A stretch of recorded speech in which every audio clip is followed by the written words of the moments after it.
નમસ્કાર મિત્રો, આપણે લાસ્ટમાં વાત કરી વર્ગીકરણ. હવે વર્ગીકરણ ઉપરથી એમસીક્યુ કેવા હોઈ શકે તો એની વાત આપણે કરીએ. એક આપણે ધારો કે જોડકું આપેલું છે કે વિભાગ એ અને વિભાગ બી. વિભાગ એ ની અંદર સંયોજનો આપેલા છે, યેલો આલ્કેન અથવા યેલો એરિના, અને સામે આપણે નક્કી કરવાનું કે વિનાયલિક હોય, બેન્ઝાલિક હોય, 2 ડિગ્રી હેલાઇડ કે એલાઇલિક હેલાઇડ. તો સૌથી પહેલા જો બંધારણ આપેલા હોય તો આપણને ઈઝીલી ખબર પડે, પરંતુ બંધારણ નો આપ્યા હોય અને ખાલી નામ આપ્યા હોય તો એના ઉપરથી સૌથી પહેલા તમને બંધારણ દોરતા આવડવું જોઈએ. કારણ કે આપણે અહીં પેલું લખ્યું છે સાયક્લોહેક્સાઇલ ક્લોરાઇડ. તો બંધારણની વાત કરીએ તો સાયક્લોહેક્સાઇલ અને તે ક્લોરીન સાથે જોડાય એટલે કે આપણે સાયક્લોહેક્સાઇલ ક્લોરાઇડ. સૌથી પહેલા આપણે જોવાનું કે હેલોજન જે કાર્બન સાથે જોડાય તે ડાયરેક્ટ જો દ્વિબંધ સાથે જોડાય કે બેન્ઝીન સાથે જોડાય. જો દ્વિબંધ સાથે જોડાતો હોય તો એને આપણે કહેતા એલાઇલિક, અને બેન્ઝીન સાથે જોડાય તો કહેવાય બેન્ઝાઇલિક. પરંતુ આ નથી દ્વિબંધ સાથે કે નથી બેન્ઝીન સાથે, અને હેલોજન જે કાર્બન સાથે જોડાય તેનું સંકલન કયું થતું આપણે sp3. તો જો બંનેમાંથી એલાઇલિક ન હોય કે બેન્ઝાઇલિક ન હોય તો આપણે જોવાનું કે 1 ડિગ્રી 2 ડિગ્રી કે 3 ડિગ્રી. તો હેલોજન જે કાર્બન સાથે જોડાય તે બીજા બે કાર્બન સાથે જોડાય, બે સાથે જોડાય તો આપણે કહીએ 2 ડિગ્રી હેલાઇડ. એટલે અહીંયા ઓપ્શન જોવાનો 2 ડિગ્રી હેલાઇડ એટલે સી ઓપ્શન. એટલે સાયક્લોહેક્સાઇલ ક્લોરાઇડ કોની સાથે જોડાશે? 2 ડિગ્રી હેલાઇડ સાથે. કારણ કે આ કયા પ્રકારનો હેલાઇડ થશે? 2 ડિગ્રી હેલાઇડ. હવે આપણે જોઈએ સેકન્ડ પર 4-chloro-pent-2e. પેન્ટ2e આલ્કીન. તો એનું બંધારણ દોરીએ આપણે. પેન્ટ2e એટલે સૌથી પહેલા તમારે અહીંયા 5 કાર્બન ધરાવતો પેન્ટ2e એટલે 1 2 2 નંબર ઉપર આપણે આલ્કીન ઈ પ્રત્યે લગાડવાનો દ્વિબંધ. નંબર આપીએ 1 2 3 4 અને 4 ક્લોરો. 4 પર મૂકી આપણે ક્લોરો. 4-chloro-pent-2e. હવે આપણે જે સંયોજકતા ઘટતી હોય અહીં કેટલા બધું ઘટે? 3. અહીં કેટલા ઘટે? 1. તો એ આપણે સંયોજકતા પૂર્ણ કરીએ.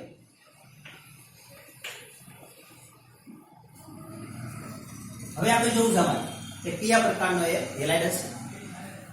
તો હેલોજન જે કાર્બન સાથે જોડાય તે નું સંકલન કયું આપણે? sp3. sp3 સંકલન હોય તો વર્ગીકરણમાં આપણે જોયું 3 માંથી હોઈ શકે, એક એલાઇલિક, બેન્ઝાઇલિક અને કા યેલો આલ્કીન. તો અહીં હેલોજન જે કાર્બન સાથે જોડાય તેનું સંકલન sp3. તે ડાયરેક્ટ કાર્બન કાર્બન દ્વિબંધ સાથે જોડાય તો ક્યાં જોડાતો હોય તો કયા પ્રકારનો થશે? Allylic halide. તમારે છે જો એલાઇલિક હેલાઇડ. કયો ઓપ્શન? D option. એની સાથે જોડી દઈએ આપણે એલાઇલિક હેલાઇડ. તો આ રીતે તમારે બંધારણ દોરીને તમારે નક્કી કરવાનું કયા પ્રકારનો હેલાઇડ હશે. હવે લઈએ આપણે ત્રીજા નંબરનું ક્લોરોઇથીન. ઇથીન કે એમાં પણ આલ્કીન આવ્યું. ઇથીન 2 કાર્બન ઇથીન એની સાથે ક્લોરો. ક્લોરીન તમે અહીં લગાડી શકો કે અહીંયા મૂકી આપણે ક્લોરો. તો 1 ક્લોરોઇથીન પણ તમે કહી શકો.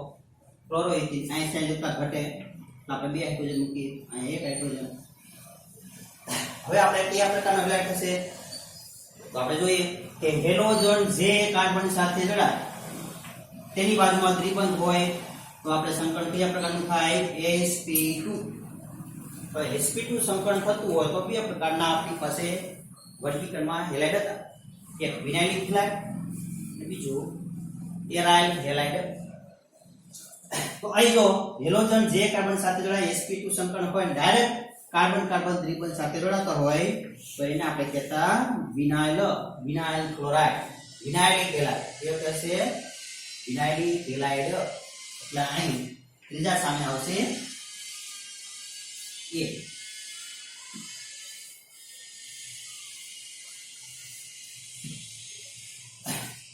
અને last 1 chloro 1 phenyl ethane alkane single bond.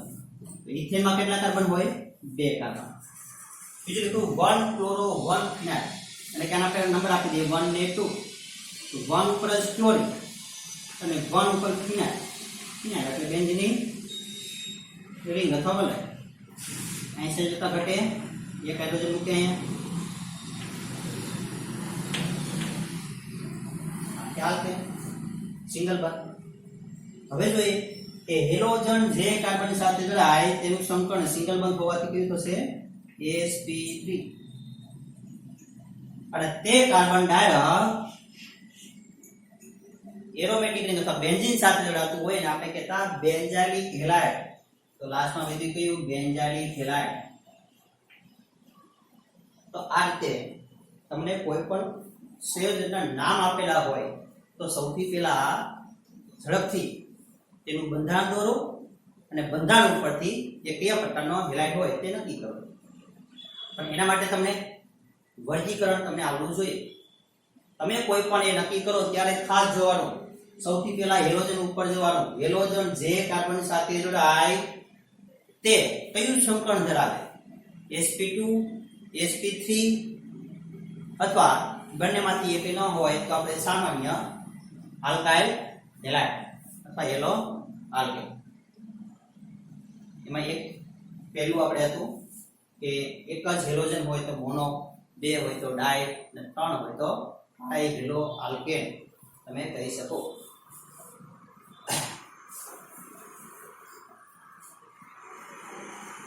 તમને જે બંધારણ આપેલા, જો કે તમે IUPAC નામ તમે કરશો તો તમને ખ્યાલ તો આવી જશે. એટલે પેલા આપણે એનું કહીએ IUPAC નામ. કાર્બનની સંખ્યા જો 2 કાર્બન, લઘુત્તમ નંબર આપીએ એટલે 1 2 2 કાર્બન સિંગલ બોન્ડ જેને આપણે કહીએ ઇથેન. પણ એક જ કાર્બન સાથે અહીં તમે જોશો તો તમને 2 ક્લોરીન. અને અહીં પણ કાર્બન તમે જોશો એટલે 1 ને 2 2 કાર્બન સિંગલ બોન્ડ ઇથેન. પણ ત્યાં હેલોજન 2 5 પાસેના કાર્બન ઉપર 2 ક્લોરીન જોડાયેલા, 2 હેલોજન. તો બેમાં ડિફરન્સ કેટલો? આમાં એક જ કાર્બન ઉપર 2 હેલોજન જોડાયેલા, અહીં 2 જુદા જુદા 5 પાસેના કાર્બન સાથે બંને સાથે હેલોજન જોડાયેલા તમને જોવા મળે. તો બેનો IUPAC નામ સૌથી પહેલા કરવું હોય તો સિમ્પલ કે 1 ઉપર 2 ક્લોરીન જોડાયેલા તો 1 ડાઇક્લોરો ઇથેન. એવું થશે 1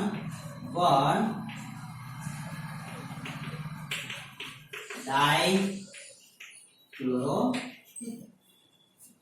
એ રીતે તમે આની અંદર જો IUPAC નામ તો એમાં પણ 2 કાર્બન બંને સાથે એક એક ક્લોરીન જોડાયેલા હોય તો તેનું નામ પણ આપણે ખબર છે કે થશે 1 2 ડાઇક્લોરો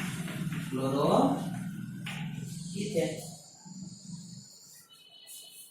પરંતુ સામાન્ય નામકરણ કરવું હોય તો કઈ રીતે થઈ શકે એની વાત કરીએ.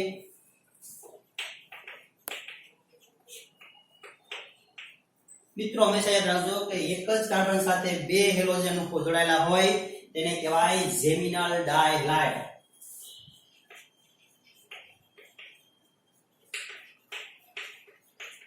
સામાન્ય નામ માટે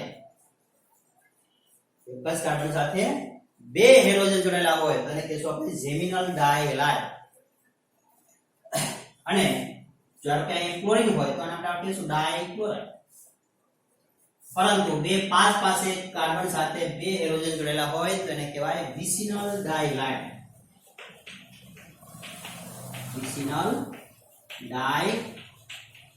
અહીં હેલાઇડ તરીકે આપણે ક્લોરીન હોય તો એને લખશું આપણે વિસિનલ ડાઇક્લોરાઇડ. અહીં લખી શકાય જેમિનલ ડાઇક્લોરાઇડ.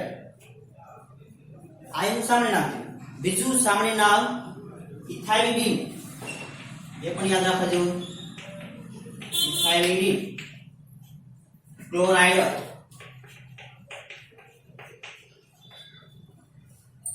અને વિસિનલ ડાઈ હેલાઇડનું બીજું નામ થશે ઇથિલિન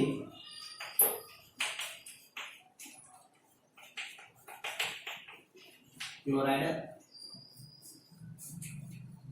કેમ?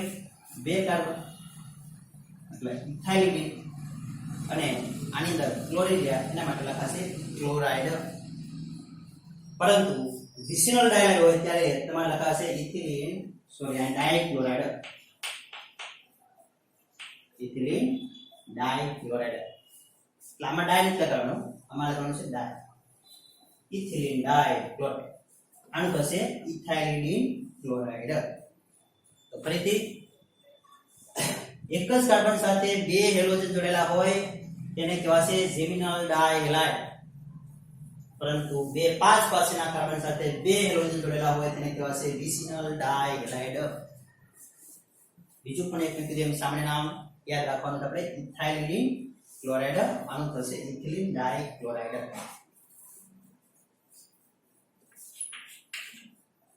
અહીંયા બીજું બંધારણ આપેલું છે. આ રીતે મિથાઇલ સમૂહ જોડેલા હોય 3 તો સૌથી પહેલા એને તમે અલગ પાડી દો. કઈ રીતે અલગ પાડશું? આ એક કાર્બન, એક કાર્બન સાથે 3 મિથાઇલ સમૂહ 1 2 3.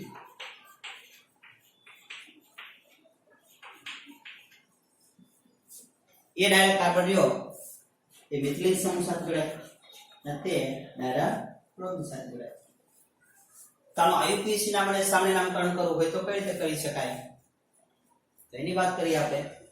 અહીંથી આપણે નંબર આપીએ.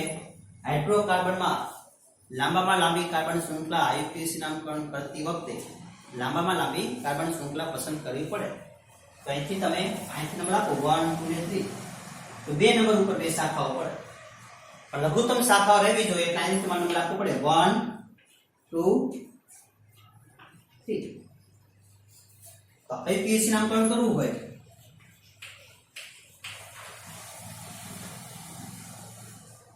તો બ્રોમિનનો બી પહેલા આવે અને મિથાઇલનો એ ત્યારબાદ આવે આલ્ફાબેટિકલ પ્રમાણે. એટલે સૌથી પહેલા આપણે બ્રોમિન ના શાખા તરીકે આગળ લખીશું એટલે 1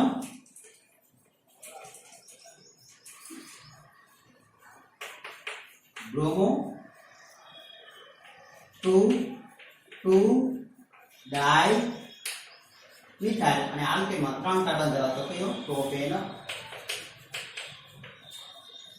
આ તમારું થયું આયુપીએસી નામકરણ. ફરીથી તમારે 3 શાખાઓ, કાર્બન નંબર 1 ઉપર, કાર્બન નંબર 2 ઉપર 2 શાખાઓ. બે સરખી શાખાઓ હોય તો આપણે આગળ શું લગાડશું? ડાય. તો 1 બ્રોમો 2 2 ડાય મિથાઇલ પ્રોપેન. પરંતુ તમારે આનું સામાન્ય નામકરણ કરવું હોય તો કઈ રીતે થઈ શકે? તો આપણે 11મા ધોરણમાં આવતું હતું કે કોઈ પણ આલ્કાઇલ સમૂહ હોય અંતેથી બીજા કાર્બન ઉપર એક જ મિથાઇલ સમૂહ હોય તો આપણે આગળ લગાડતા આઈસો.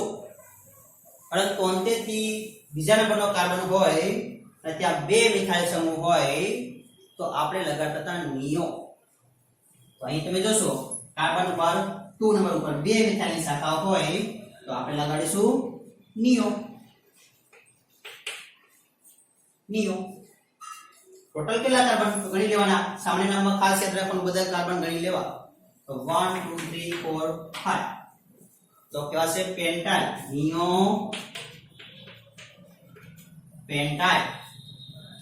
અને આ બ્રોમિન જોડેલો હોય તેને કહીશું આપણે બ્રોમાઇડ. તો થશે બ્રોમાઇડ. તો આઈસો અને નિયોમાં ખાસ ધ્યાન રાખવાનું. અંતેથી બીજા કાર્બન ઉપર એક જ મિથાઇલની શાખા પડતી હોય તો આઈસો લાગે અને બે મિથાઇલની શાખા પડતી હોય તો નિયો લાગે.